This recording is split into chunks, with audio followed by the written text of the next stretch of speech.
నల్గొండ జిల్లా వార్తలు ఒకసారి చూద్దాం. నల్గొండ జిల్లా నకరికల్ నియోజకవర్గంలో బీఆర్ఎస్ పార్టీ కార్యకర్తలపైన, నాయకులపైన అక్రమంగా కేసులు పెట్టి వేధిస్తున్నారంటూ నకరికల్ పోలీస్ స్టేషన్ ముట్టడించారు బీఆర్ఎస్ పార్టీ కార్యకర్తలు, నాయకులు.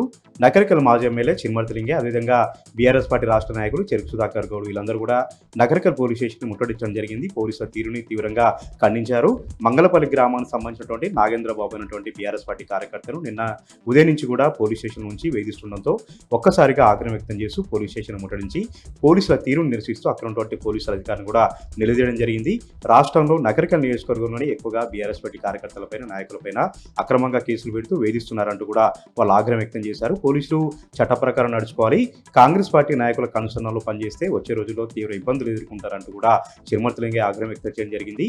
న్యాయస్థానంలో పోరాటం చేస్తాం, న్యాయస్థానంలోనే పోలీసుల తీరు పట్ల మేము ప్రశ్నిస్తాం, పోలీసుల తీరు పట్ల పోరాటం చేస్తామంటూ కూడా ఆయన మరోసారి కూడా స్పష్టం చేశారు. పోలీసులు న్యాయబద్ధంగా వ్యవహరించాలి, అరెస్ట్ చేసినటువంటి బీఆర్ఎస్ పార్టీ కార్యకర్తలు, నాయకుల్ని విడుదల చేయాలంటూ కూడా చిరుమర్తిలింగే ఈ సందర్భంగా డిమాండ్ చేశారు.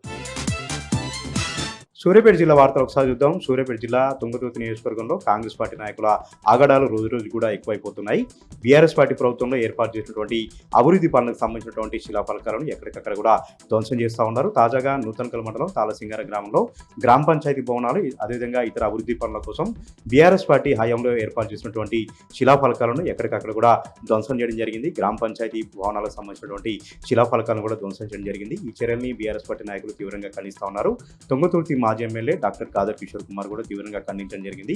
కాంగ్రెస్ పార్టీ నాయకులు గ్రామంలో అలజడులు సృష్టిస్తూ ఉన్నారు, అరాచకం సృష్టిస్తూ ఉన్నారు, వీటన్నిటికీ సమాధానం చెప్పే రోజు దగ్గరలోనే ఉందంటూ కూడా కాదర్ కిషోర్ కుమార్ ఘాటుగా స్పందించారు.